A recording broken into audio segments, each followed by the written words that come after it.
The last street पर आज शायद सेंटीमेंट सुधरते नजर आ सकते हैं, जहां पे आईएमएफ ने भारत का जीडीपी ग्रोथ फोरकास्ट FY26 के लिए 20 बेसिस पॉइंट से बढ़ाया है 6.6% पर। टेक्निकली अगर देखें तो निफ्टी में 25,351 मार्क के ऊपर और तेजी की पुष्टि। अपने दिन की शुरुआत समझदारी से करें। महत्वपूर्ण खबरें और दुनिया भर के स्टॉक मार्केट्स पर विश्लेषण के लिए इस वीडियो को अंत तक देखना न भूलें।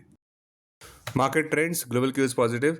कल के व्यापार में विदेशी संस्थागत निवेशकों ने 1509 करोड़ रुपए के शेयर्स बेचे, जबकि घरेलू संस्थागत निवेशकों ने 3661 करोड़ रुपए के शेयर्स खरीदे। आज सेंटीमेंट्स न्यूट्रल रहने का अंदाजा है। मार्केट ब्रेथ पॉजिटिव रह सकती है। निफ्टी के टेक्निकल्स रिबाउंड प्ले जता रहे हैं। ऑप्शंस डेटा अनुसार निफ्टी की नियर टर्म ट्रेडिंग रेंज 24,500 से 26,000 के बीच हो सकती है। इंडिया विक्स जो कि फियर इंडेक्स है वो 11.15 लेवल्स पर थोड़ा ऊपर गया। लास्ट चेक पर यूएसडी आईएनआर अक्टूबर एक्सपायरी के लिए 88.86 लेवल्स पर ऊपर आए थे। निफ्टी का पुट कॉल रेशियो 28 अक्टूबर एक्सपायरी के लिए 0.99 पर। बैंक निफ्टी का पुट कॉल रेशियो 28 अक्टूबर एक्सपायरी के लिए 0.96 पर। आज के लिए निफ्टी का आउटलुक 25,351 मार्क के ऊपर और तेजी की पुष्टि। अब आज की थीम पर ध्यान देते हैं।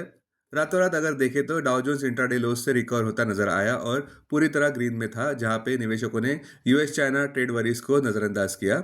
शुरुआत में स्टॉक मार्केट्स में गिरावट देखने को मिली, जहां पे चाइना ने अपनी ग्लोबल शिपिंग पर ग्रिप टाइटन की, जिस वजह से वॉलेटिलिटी को और बढ़ावा मिलता नजर आया। किंतु बड़ा सवाल यह है कि क्या वॉल स्ट्रीट की तरह निफ्टी भी एक रिबाउंड आज कर पाएगा।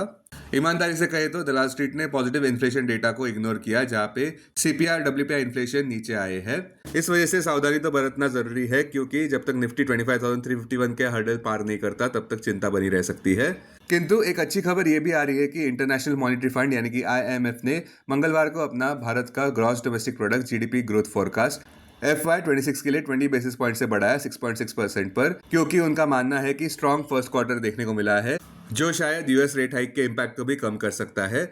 Latest world economic outlook report के अनुसार आईएमएफ ने अपना ग्रोथ फोरकास्ट 26-27 के लिए यानी कि FY27 के लिए भी 20 बेसिस पॉइंट से बढ़ाया है 6.2% पर। अब टेक्निकली अगर देखें तो Nifty closing price 25,146, support 25,021 mark पर क्लोजिंग बेसिस अनुसार, इमीडिएट हर्डल 25,351 मार्क पर क्लोजिंग बेसिस अनुसार। आज की ट्रेडिंग रेंज 25,000 से 25,278 के बीच हो सकती है, bias neutral. Sensex closing price 82,030, support 81,600 mark पर क्लोजिंग बेसिस अनुसार, रेजिस्टेंस 82,550 मार्क पर क्लोजिंग बेसिस अनुसार। आज की ट्रेडिंग रेंज 81,500 से 82,490 के बीच हो सकती है, bias neutral. Bank Nifty closing price 56,496, support 55,900 level पर क्लोजिंग बेसिस अनुसार, रेजिस्टेंस 56,900 लेवल पर क्लोजिंग बेसिस अनुसार। आज की ट्रेडिंग रेंज 56,000 से 56,800 के बीच हो सकती है, बायस न्यूट्रल। स्टॉक मार्केट खबरों में विदेशी संस्थागत निवेशकों द्वारा बिकवाली फिर लौट आई है, जहां पे पिछले हफ्ते उन्होंने अच्छी खरीदारी भी की थी। ये सेलिंग इस वजह से देखने को मिल रही है क्योंकि यूएस डॉलर में फिर से थोड़ी स्ट्रेंथ नजर आ रही है और उससे पहले से भारत में टैरिफ इश्यूज भी चल रहे हैं यूएसए को लेकर। अगर मार्केट्स को फ्रेश ऑल टाइम हाइस कायम करने हैं फेस्टिव सीजन के दौरान, तो इसके लिए विदेशी संस्थागत निवेशकों का योगदान होना काफ़ी ज़रूरी है। स्टॉक जो सुर्खियों में रहे, टेक महिंद्रा के प्रॉफिट में 4.4% की गिरावट देखने को मिली Q2 FY26 के लिए, जहां पे ये आंकड़ा ₹1194.5 करोड़ पर था। आईसीआईसीआई लोम्बार्ड जनरल इंश्योरेंस के Q2 रिजल्ट्स की बात करें तो 18% ईयर ओवर ईयर जंप देखने को मिला है नेट प्रॉफिट में Q2 FY26 में ₹819.54 करोड़ पर। यही आंकड़ा Q2 FY25 में ₹693.95 करोड़ पर था। टोटल इनकम में भी अच्छी ग्रोथ देखने को मिली।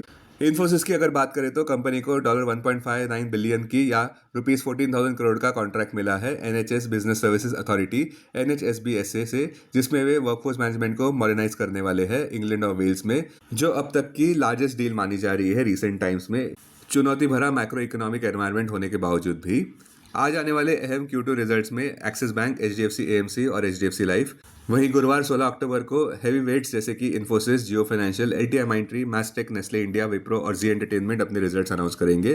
वहीं शुक्रवार 17 अक्टूबर को सबका ध्यान रिलायंस इंडस्ट्रीज के Q2 रिजल्ट्स पर रहेगा, जो कि सेंटर पीस रहेगा इस अर्निंग सीजन का।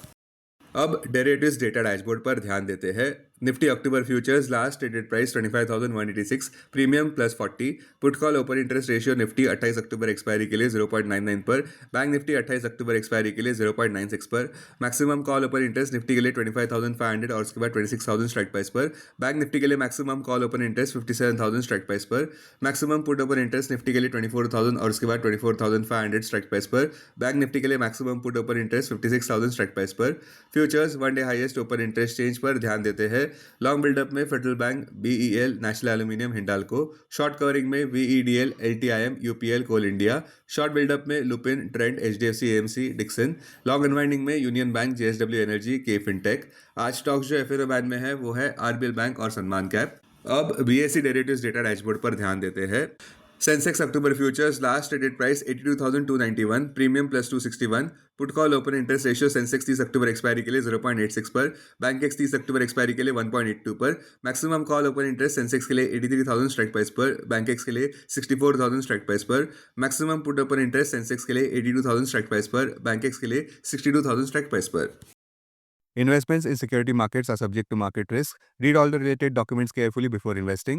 This content is purely for information and educational purpose only and in no way to be considered as an advice or recommendation.